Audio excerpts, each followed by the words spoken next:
오늘 우리에게 주시는 하나님의 말씀은 신약성경 요한복음 12장 1절에서 8절까지 말씀입니다.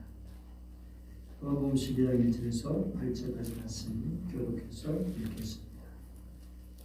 6월절 엿새절에 예수께서 비단에 이르시니 이곳은 예수께서 죽은 자 가운데서 살리신 나사로가 있는 곳이라.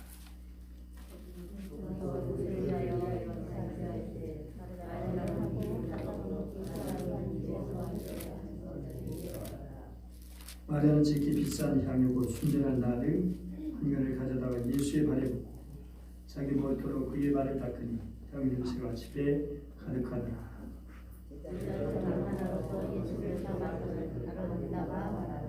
이 향유를 어찌하여 300데나리온을 팔아 가난한 자들에게 주지 아니하느냐 하니 이렇게 말하면 가난한 자들을 생각함이 아니요 그는 도둑이라 도둑을 받고 거기 넣는 것을 훔쳐가니라. 예수께서 이르시되 그를 가만두고 나의 장렬 나를 위하여 그것을 간직하게 하라. 가난한 자들은 항상 너희와 함께 있거니와 나는 항상 있지 아니하리라 하시니라. 공산주의가 건재하고 세계에 돋쳐 있어 공산주의 사상을 추종하는 세력들이 득세하고 있을 때 칼럼니스트인 월터 리프만은 이렇게 말했습니다. 오늘날 두 종류의 인간이 역사를 움직이고 있는데 하나는 예수께 헌신한 제자들이고 다른 하나는 마르크스에 헌신한 제자들이다. 같은 때 프랑스의 공산주의 이론가 로스케아르트는 이렇게 말했습니다. 결국 세계에는 두 개의 세력이 남을 것이다. 하나는 진짜 공산주의자들이요 다른 하나는 진짜 기독교 신자 즉 헌신한 예수의 제자들이다. 물론 러시아, 소련의 공산주의 또 동구의 공산주의가 몰락하고 무너졌죠. 어쨌든 헌신이라는 게 얼마나 중요한지 모르죠. 헌신한 이들이 세상을 바꿉니다. 그렇다면 무엇에 헌신하느냐가 매우 중요하죠. 당연히 우리는 예수 그리스도에게 헌신해야 하는 크리스찬들입니다. 그런데 어쩌면 헌신이라는 단어가 매우 부담스러운 단어가 될 수 있습니다. 그 이유는 나의 뜻을 꺾고 나의 욕망을 꺾고 주님이 원하시는 뜻을 따라 살아가야 하기 때문입니다. 내 욕망과 의지가 주님의 뜻과 맞지 않는다면 갈등이 된다면 헌신이라는 단어는 매우 부담스러운 것이 아닐 수 없습니다. 그러나 진정으로 자유를 드려야 하는 자들에게는 문제가 될 것이 없겠죠. 오늘 본문에는 진정 아름다운 헌신을 하는 그런 사람들의 모습이 보여집니다. 오늘 사건은 6월절 엿새전에 라고 이제 밝히고 있습니다. 보통 6월절은 어린 양을 잡는 니산월 14일 해질녘에 시작됩니다. 그러기에 엿새전에 가면 니산월 8일인 금요일이 되는 것이죠. 당시 유대인의 관례에 따르면 안식일에는 장거리 여행을 할 수가 없습니다. 1km 정도. 그래서 금요일 저녁이 되기 전, 다시 말해서 안식일이 시작이 되는 그 시간 전에 예수님은 베다니에 도착하셔야만 했던 것이죠. 그래서 안식일이 지난 후 토요일 저녁이 되자 이제 잔치를 베풀게 되었습니다. 그리고 이어지는 주일 예수님께서 예루살렘에 입성하시게 되는 거죠. 예수님께서 베다니에 이제 오셨을 때 오늘 말씀의 일이 일어났습니다. 이 사건 이전에 있었던 일이 바로 요한복음 11장 예수님께서 죽은 나사로를 살려주신 사건이죠. 이 일로 예수님을 핍박하는 일이 더 거세졌고 죽이려는 음모가 더 구체화되었습니다. 눈에 가시 같은 존재가 더욱 되었기 때문이죠. 그래서 예수님은 잠시 에브라임이라는 동네로 피하셨습니다. 그러다가 마지막 남은 구속의 사역을 위해서 다시 공생의 마지막 주간을 맞이해서 예루살렘 근처에 위치한 베다니로 가신 것입니다. 그때가 바로 요절 엿새 전 예루살렘 입성 하루 전인 토요일이었습니다. 이날 이곳에서 잔치가 베풀어졌습니다. 아마도 나사로 살려심에 대한 감사의 뜻으로 행해진 일로 보입니다. 잔치가 베풀어진 동안에 마르다 열심히 일을 합니다. 마르다는 참 부지런한 여인입니다. 누가 시키지 않아도 어렵고 힘든 일을 스스로 척척 해내는 그런 여인입니다. 이런 사람만 있으면 큰 일도 겁날 것이 없습니다. 교회마다 이러한 귀한 분이 꼭 한 분씩은 있죠. 지금 말하는 떡을 뻘뻘 흘리면서 사랑하는 예수님을 위해서 그리고 주님의 제자들과 많은 손님들을 대접하기 위해서 열심히 음식을 준비하고 또 나누고 있는 것입니다. 진정 주님을 사랑하는 마음으로 하기에 매우 기쁨으로 일할 수 있죠. 물론 저는 마음의 불평도 있었습니다. 남은 매우 바빠 죽겠는데 마리아는 더욱하니 예수님 발치에 앉아서 말씀을 듣고 있잖아요. 또 예수님은 자기 마음도 몰라주시고 그런 마리아를 내보내지 않고 말씀을 들려주지 않으시나. 그러니까 마리아에게 화가 났고 예수님의 불만이 생겼던 것이죠.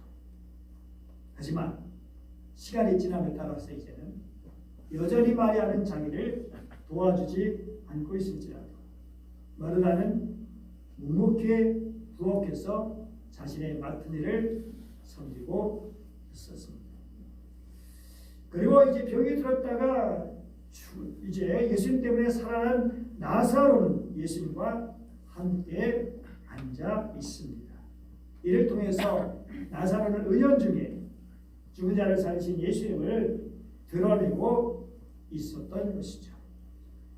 그리고 이제 이렇게 잔치가 있었는데 갑자기 어느 순간 어디에선가 좋은 향기 냄새가 번지고 있었습니다. 뭔 냄새지?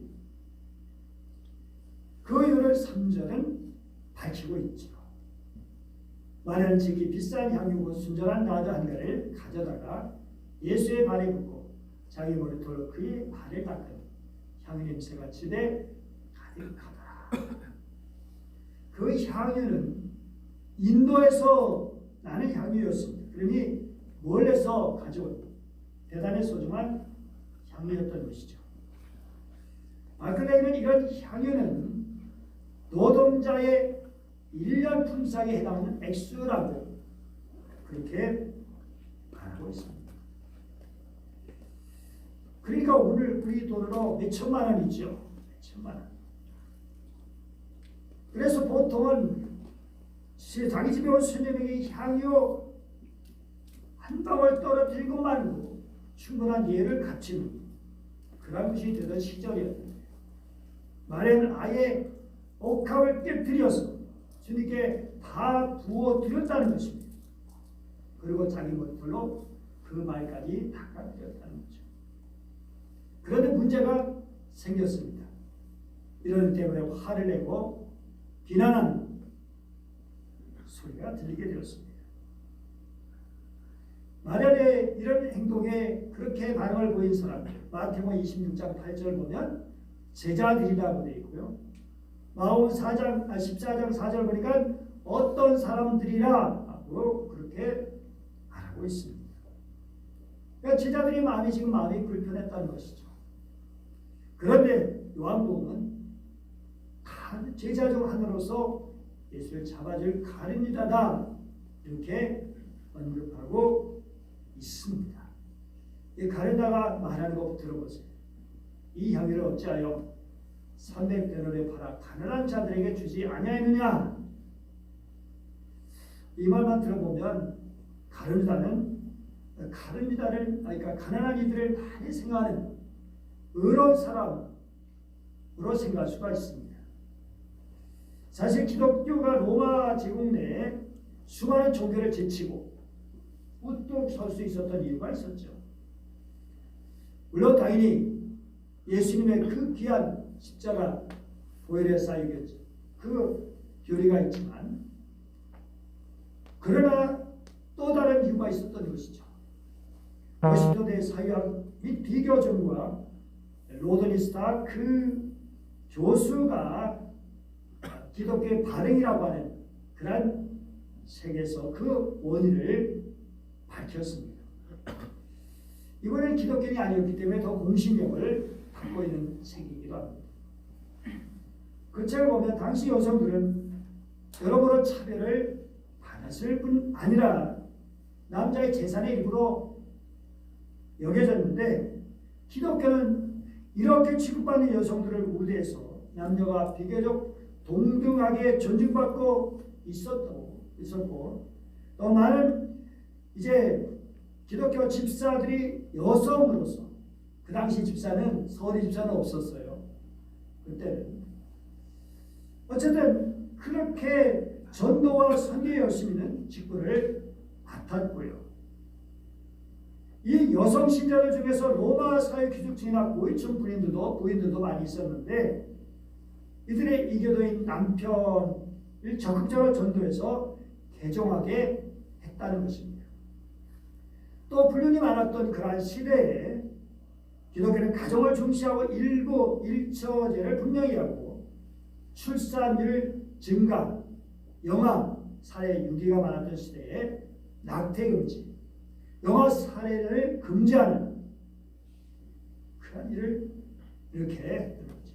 출산 자체를 하나님이 주신 복으로 여겼기 때문입니다. 뿐만 아니라 전염병이 돌 때에 이교들은 전염되지 않으려고 이제 도편을 하고 환자들을 유기해버리고 돌보지 않았는데, 우리 크리스천들은 오히려 환자들이 있는 곳으로 달려가서 적극적으로 간호하고 구제에 힘썼다는 것입니다. 물론 그러다가 감염돼서 그렇게 목숨 흘리는 경우도 있었지만, 그럼에도 불구하고 그렇게 그 정말 환자들을 섬겼다는 것이죠. 구제와 봉사, 이것은 정말 우리 크리스천들이 중요하게 여겼던 그런 핵심적인 사항들이었다는 거죠. 그래서 이러한 기독교 공동체의 입장에서 볼 때 가르다는 아주 정상적인 신실한 사람으로 볼 수가 있습니다. 당시 가난했던 시대에, 그래서 굶주린 사람이 많았던 그런 시대에 그 1년치 봉급에 해당하는 그 향유를 한꺼번에 그렇게 쏟아붓는 것이 과연 옳은 것이냐 라는 것입니다. 정말 푼수 같은 행동, 바보 같은 행동이 아닐 수 없습니다. 그런데 사절을 보면 그 가느다리에서 예수를 잡아줄 인물이라고 말하고 있습니다. 또 6절을 보니까 이렇게 말하는 것은 가난한 자를 생각하기 때문이 아니다.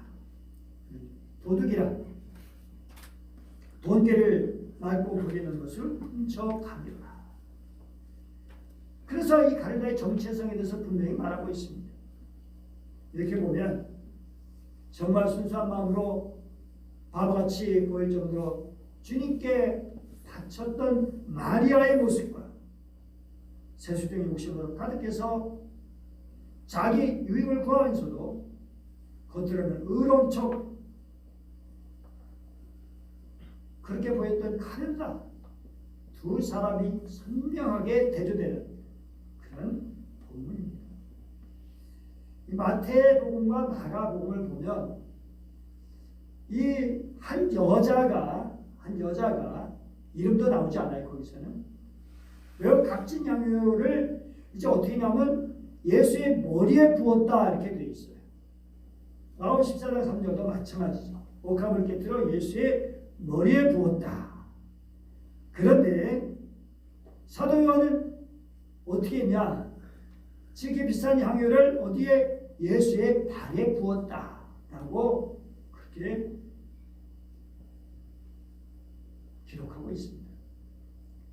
여러분, 머리와 발, 그러면 어느 게 맞냐 그렇게 따질 것이 아니라 각도적 관점이죠.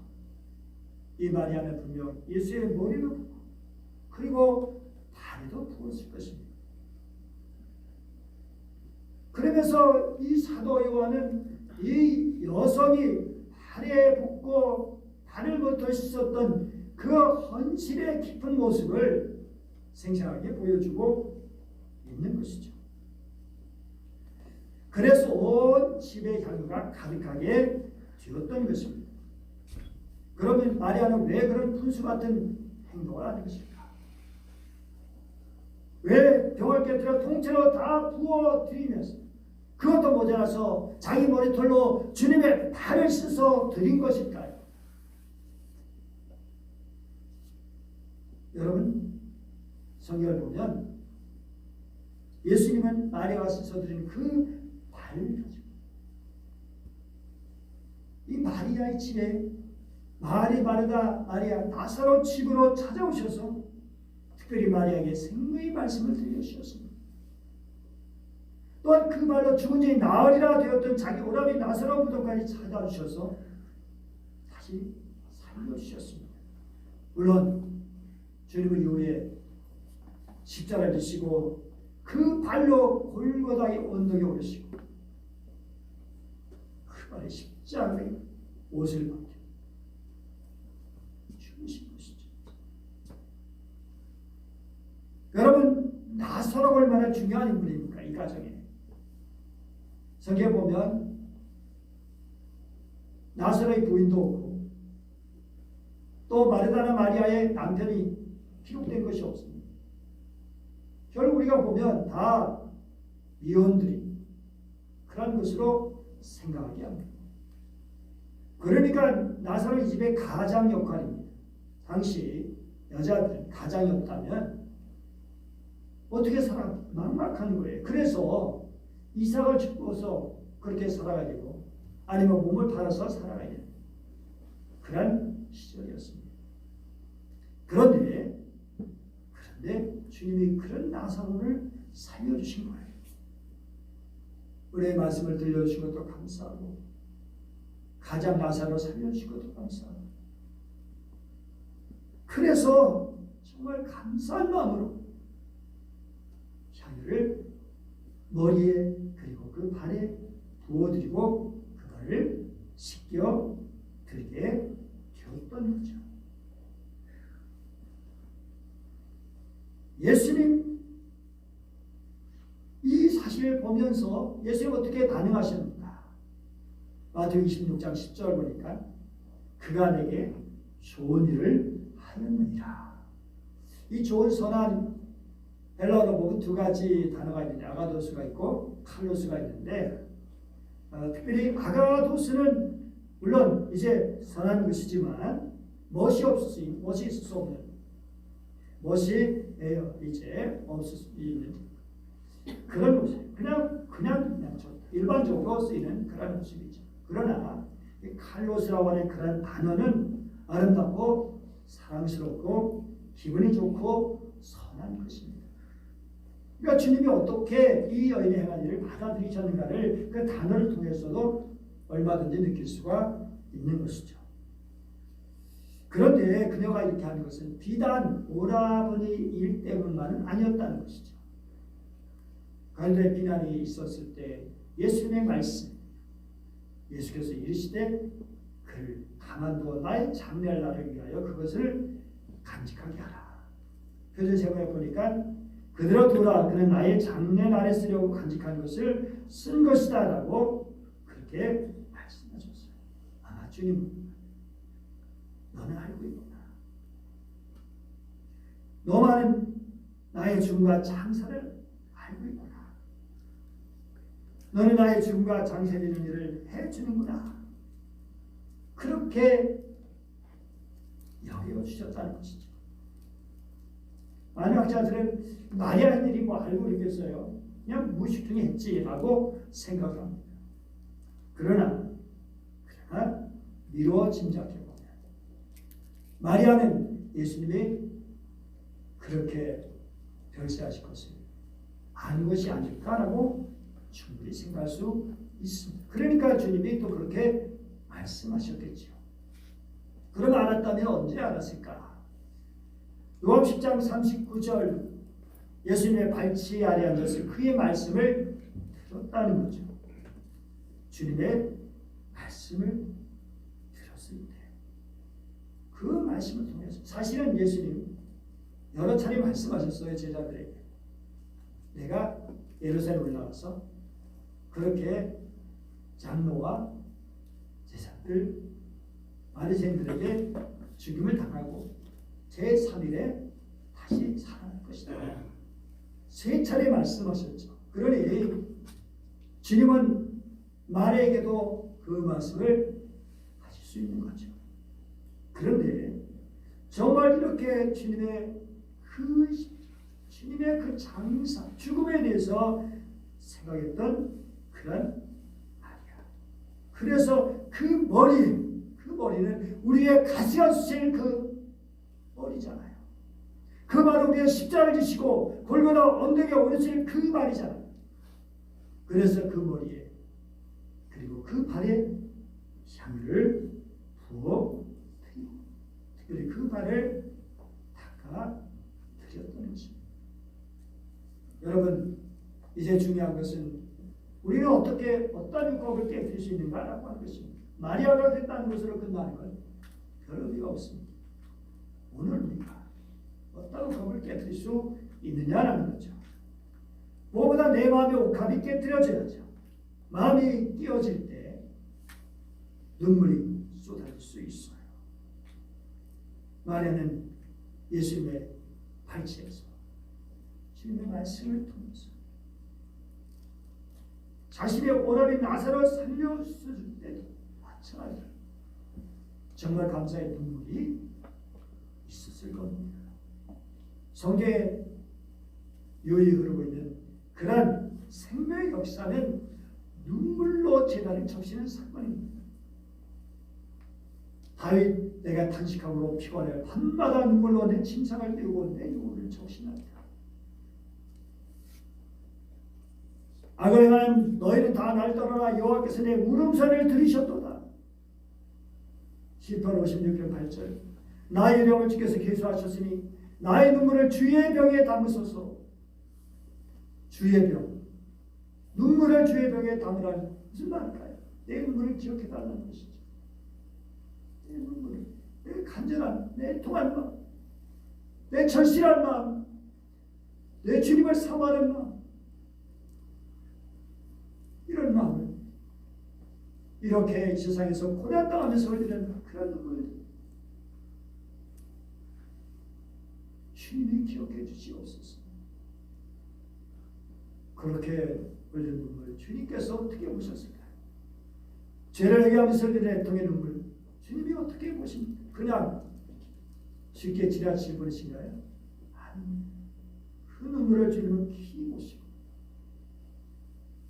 사랑하시고 용서하시고 위로하시고 격려하시고 용기를 주시고 치유해 주시고 새롭게 해주시죠. 정말 우리 마음은 어떻습니까? 베드로 또 역시 눈물을 흘렸죠. 회개의 눈물.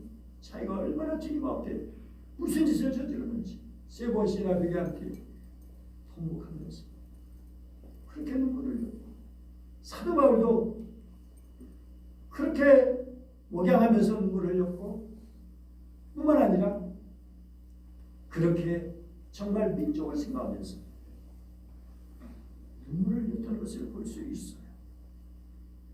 사랑하는 여러분, 주님을 향해서 눈물을 드리는 성도들 참 귀하죠. 그 눈물이 저절로 나오는 것입니까? 마음의 옥합이 깨어져야 되는 것이죠.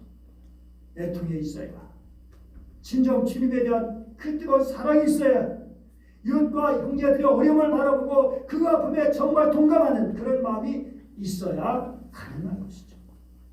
애통한 자는 복이 있나니 그들이 위로를 받을 것이며 그리고 소유의 옥합이 깨어져야 하는 것이죠. 마리아의 옥합이 깨어진 것은 그야말로 물질 옥합이 깨어진 터지는 순간입니다. 어떤 분은 그렇게 말하죠.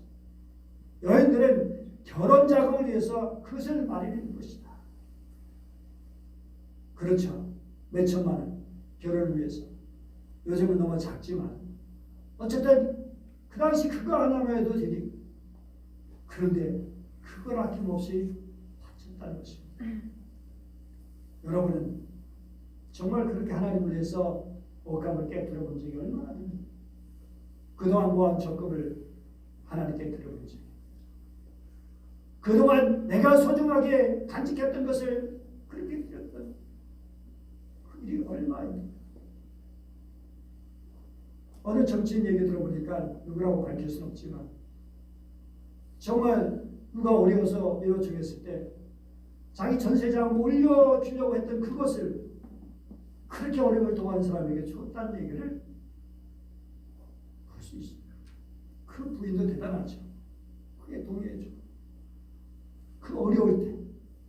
근데 정치인이 어려울이라고 생각하지도 못하고 도움을 요청했던 사람이에요.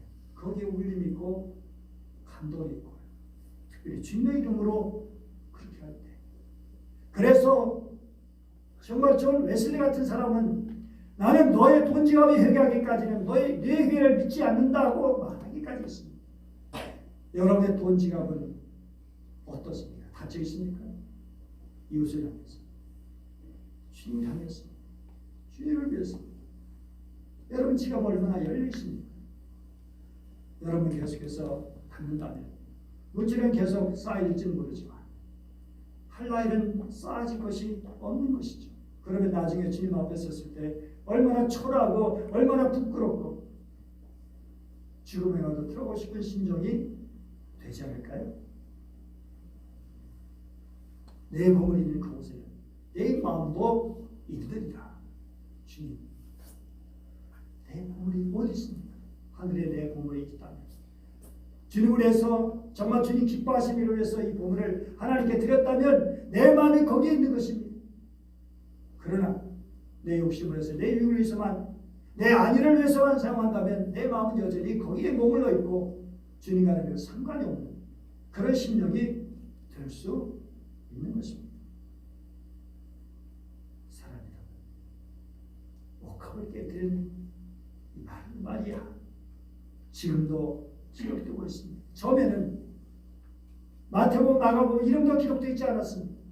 그때는 마리아가 살아있을 때 내가 너를 뭐라고 이름을 결코 밝히지 말고, 그러나 요한복음 후대에 기록된 것이기 때문에 마리아는 이제 세상을 떠나 그리고 마리아의 이름 밝혀도 됐으니까 그 이름을 분명히 밝히면서 그의 아름다운 일을 세상에 드러냅니다. 그 향기를 계속해서 사람들이 코로 아니라 마음으로 맡을 수 있도록 했던 것입니다. 고린도서 2장 15절 말씀 같이 읽어보죠. 시작. 우리는 구원받는 자들에게 망하는 자들에게 하나님 앞에서 그리스도의 향기. 그렇습니다. 향기.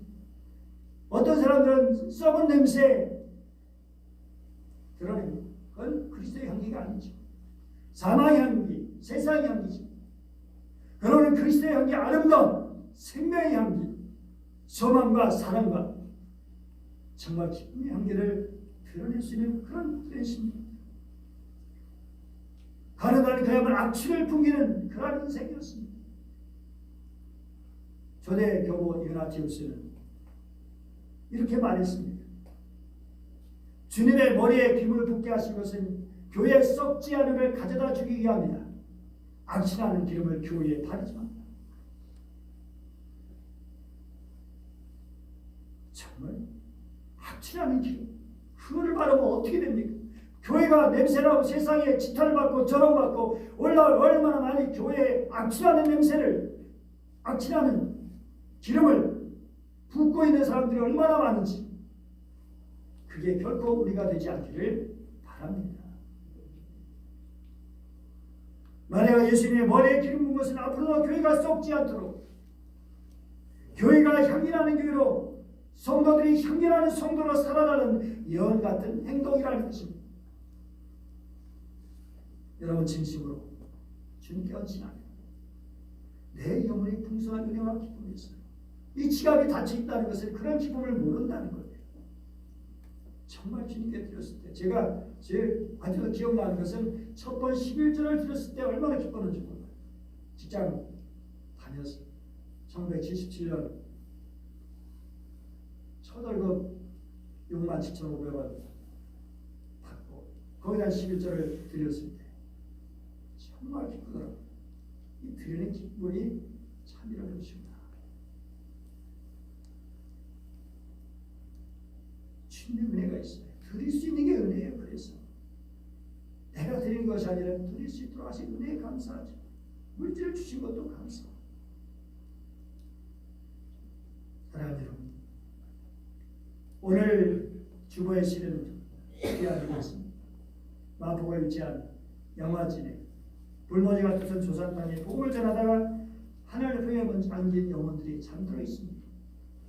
그곳에 많은 선교사들의 묘지가 있는데 그 중에 로제타울이라는 선교사의 묘지가 있습니다. 그녀가 한국 땅에 묻히게 된 이유가 무엇일까요? 자세한 내용은 주보를 보시면 될 것입니다. 어쨌든 이 윌리엄 홀과 결혼하게 되었고, 그런데 이 윌리엄 홀 결국 2년 만에 한국 땅에 묻히게 되었습니다. 아니 결혼한 지 얼마 안 됐는데 그렇게 사랑하는 남편이 병에 감염돼서 죽게 된 것입니다. 당시에 로제타는 임신 말기였는데 그래서 이제 아이를 낳기 위해서 미국에 갔다가 딸을 낳고 그리고 다시 나왔습니다. 물론 아들이 하나 있었고, 그런데 그 딸마저 역시 풍토병에 걸려서 조선 땅에서 죽게 된 것입니다. 그녀는 정말 그런데 그 딸을 낳을 때 어떻게 다시 돌아올 수 있게 되냐? 주님이 그렇게 말씀을 들려주셨어요. 사랑하는 딸아, 내 남편 윌리엄 제임스 홀이 이루지 못한 조선 사람을 내가 이루어라. 이 말씀을 듣고 목자는 다시 주님 앞에 순종해서 그렇게 조선 땅으로 돌아왔는데 딸이 죽은 거예요. 그때 그녀의 딸을 남편 옆에 묻으면서 이런 기도를 드렸어요. 하나님, 사랑 아들 시오도굴과 한국에서 오랫동안 살면서 헌신할 수 있게 해주십시오. 그녀는 여자 하늘을 위한 강의 요원을 개원했고 언을 위한 병원뿐 아니라 냉인학교를 세우고 43년 동안 한국에서 살아가면서 하나님의 큰 일을 감당했죠. 그녀의 혈생이 삶은 돌토 같은 얼어붙은 조선 땅이 주님의 복음의 사역을 예비하는 삶이 되었던 것입니다. 그녀가 이렇게 할 수 있던 것은 주님의 십자가 은혜, 그 사랑 구원의 감격 때문이죠. 오늘 우리는 어떻습니까? 하늘의 마음을 담은 삶을 살았던 로제타, 그리고 마리아, 우리 주님 앞에 어떠한 모습을 보입니까? 진정으로 우리도 그렇게 주님 앞에 향기를 이렇게 있는 헌신을 드릴 수 있는 정말 귀한 주의 백성들 이제부터라도 되어지기를 간절히 축복합니다. 기도하겠습니다. 은혜로우신 하나님 아버지, 감사합니다. 우리의 생명 주님 구원해 주시니 감사합니다. 그 구원의 사역을 위해서 이 땅에 오시고 여시 천대 받으시고 십자가의 그 험한 고난 죽음까지 자취하시고, 그래서 결국 우리를 구원하신 주님 감사드립니다. 오 주님, 이런 주님을 따르는 주의 백성들, 저들도 마리아같이 옥합을 깨뜨리시기를 원합니다. 로제타같이 하늘을 담은 마음으로 살아갈 수 있기를 원합니다. 주님 향이라는 헌신을 드릴 수 있도록 도와주시옵소서. 간절히 원하며 귀하신 주 예수님 이름으로 기도드립니다. 아멘.